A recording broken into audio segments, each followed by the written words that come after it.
나니아 나라 이야기 저자 누구라고? 외국인은 루이스. 루이스. C.S. 루이스. C.S. 루이스가 나니아 나라 이야기를 펴냈을 때 여러 사람들이 각기 다른 이유로 놀랐다.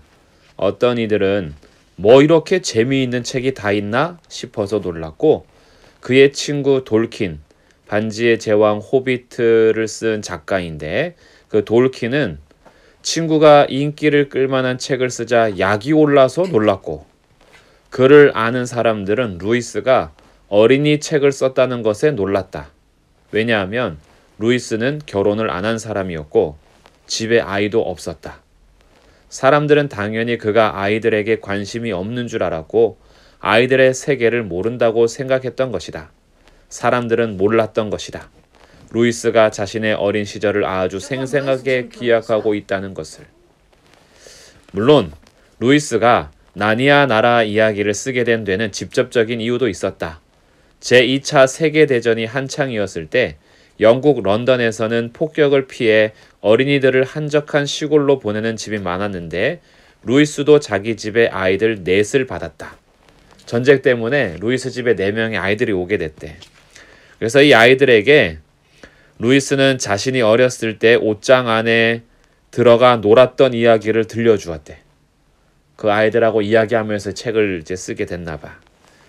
그런데 한 여자아이가 물었어. 캐릭터가 4명. 근데 그 한 여자아이가 물었대. 옷장 안에 뭐가 있는데요? 이 질문 한마디로 루이스는 내 아이들이 옷장 안에 들어가 모험을 시작하는 이야기, 사자와 마녀와 옷장을 쓰기 시작했고 여러 해에 걸쳐 나니아 나라 이야기를 완성했다.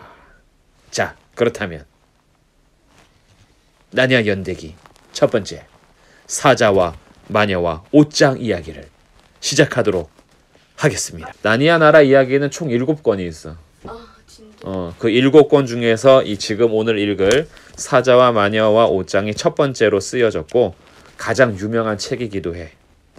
자, 이 옷장에는 4명의 아이들이 들어가는데 피터, 수잔, 에드먼드, 루시, 이 아이들이 어떻게 들어가는지 자 이제 이야기를 시작하도록 하겠습니다. 1. 옷장 안으로 들어간 루시. 한 명이 들어가요? 루시가 막내인데 제일 먼저 들어가나 봐. 한번 보자. 옛날에 피터, 수잔, 에드먼드, 루시라는 4아이가 있었다. 이 이야기는 그 아이들이 전쟁 때 공습을 피해 런던 밖으로 피난 가 있는 동안에 벌어진 일이다. 아이들은 시골 구석에 사는 늙은 교수 집으로 보내졌다. 정말 실제로 있었던 일이에요? 실제로 있었던 이 사건을 가지고 루이스가 상상력을 동원해서 동화책을 만든 거야. 그러니까 이거는 실제 있는 일 아니야. 그러니까 실제 그 옷장에 들어간 거예요? 아니야, 그거는 가짜야. 알아. 옷장에는 들어갈 수 있으나 옷장 안에서부터 이야기가 펼쳐지는 건 이제 만들어낸 이야기야. C.S. 루이스 목사님이에요? 오늘날로 말하면 뭐 신학하는 교수님이고 목사님 그런 사람. 아니 그러니까 실제로 전쟁이 일어나는. 그건 실제야. 전쟁이 일어나서 루이스 아저씨 집에 4명이 놀러 왔는데 피난 와 있어서 전쟁 피해서. 그때 이 루이스 아저씨가 이 아이들한테 무슨 얘기 해줄까라고 재밌는 얘기 해줘야지 라고 하면서 쓴 책이야. 재밌는 이야기 만들어낸 거야. 너네들이 잘 때 너네들끼리 재밌는 얘기 막 만들어서 얘기하잖아. 그것처럼 이 루이스 아저씨가 아이들한테 이런 얘기를 만들어준 걸 책으로 쓴 거야. 대박이지. 자, 그럼 보자. 아이들은 시골 구석에 사는 늙은 교수 집으로 보내졌다. 교수 집은 가장 가까운 기차역에서도 16km나 떨어져 있었고 또 가장 가까운 우체국에서도 3km쯤 떨어져 있었다. 교수는 아내도 없이 아주 커다란 집에서 맥크리디 부인이라는 가정부와 세 하인, 아이비, 마거릿, 베티라는 사람인데 얘기 속에는 거의 나오지 않는다. 세 하인과 함께 살고 있었다.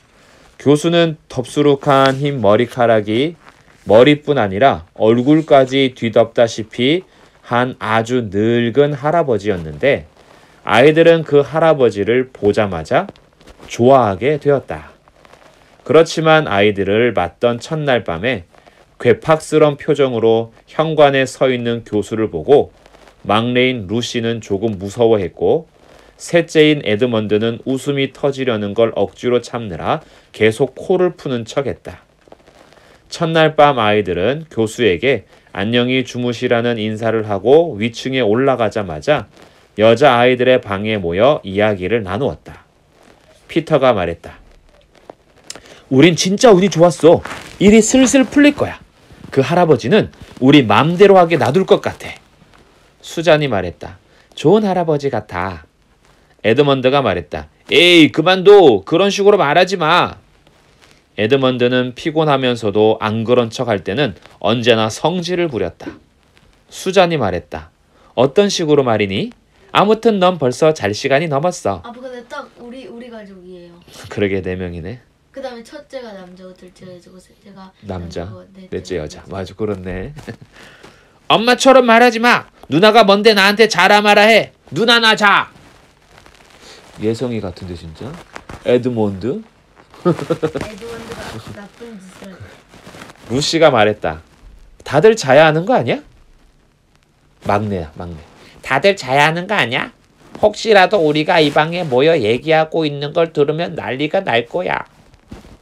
피터가 말했다. 아니, 그렇진 않을 거야. 이 집은 우리가 뭘 하든 아무도 상관하지 않을 거야. 장담해. 어쨌든 우리 얘기 소리는 들리지도 않을 거야. 여기서 아래층 식당까지 가려면 10분이나 걸리니까. 게다가 그 사이에 계단도 많고 복도도 많잖아. 그때 갑자기 루시가 말했다. 이게 무슨 소리지? 루시는 지금껏 이렇게 큰 집은 처음이었다. 더군다나 쭉 늘어선 빈 방과 많은 기다란 복도를 생각하니 슬며시 겁이 나기도 했다. 에드먼드가 말했다. 바보야, 저건 그냥 새소리야.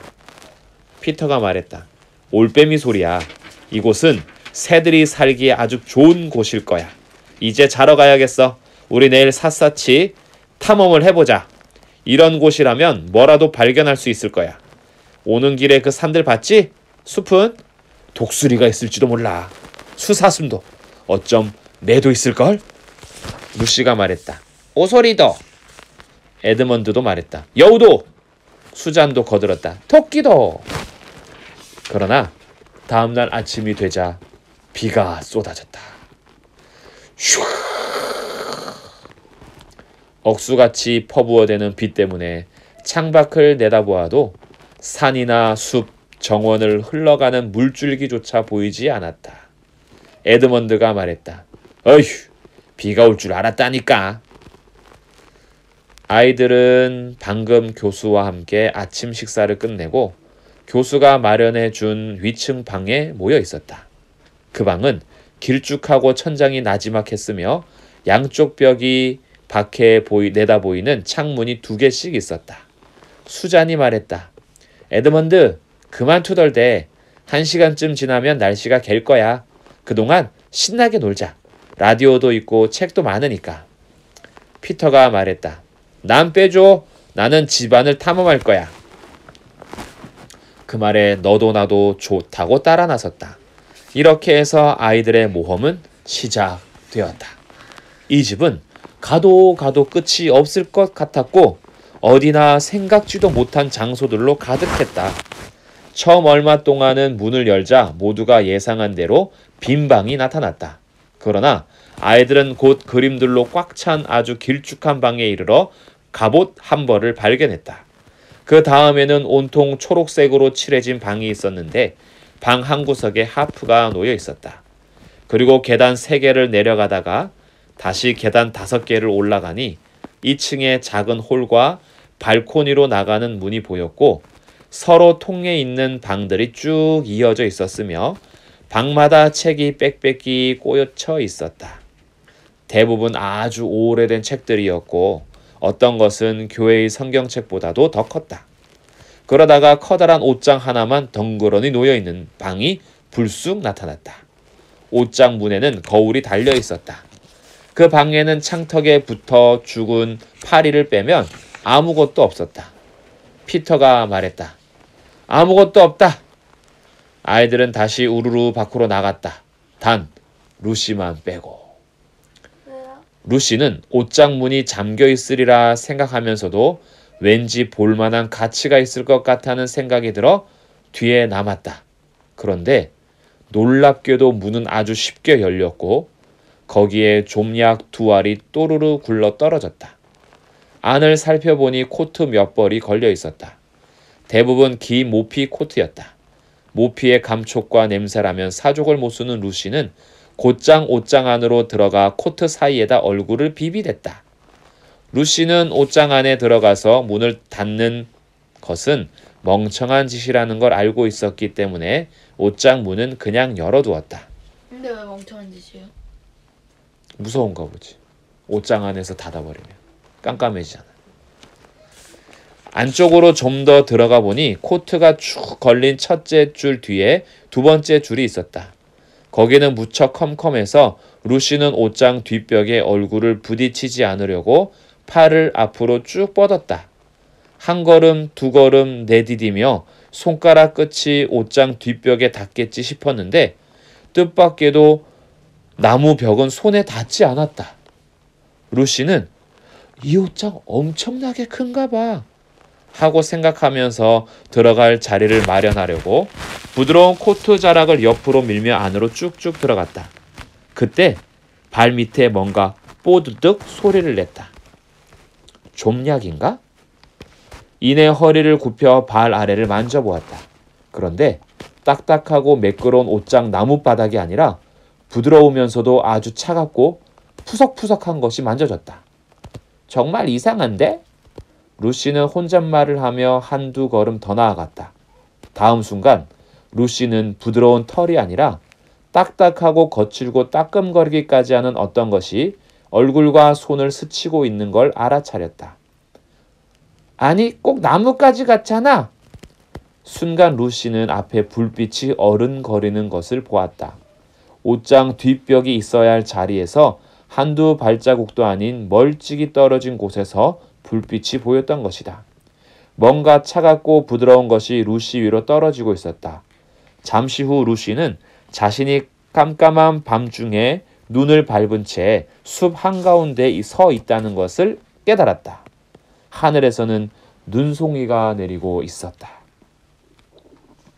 루시는 속으로 생각했다.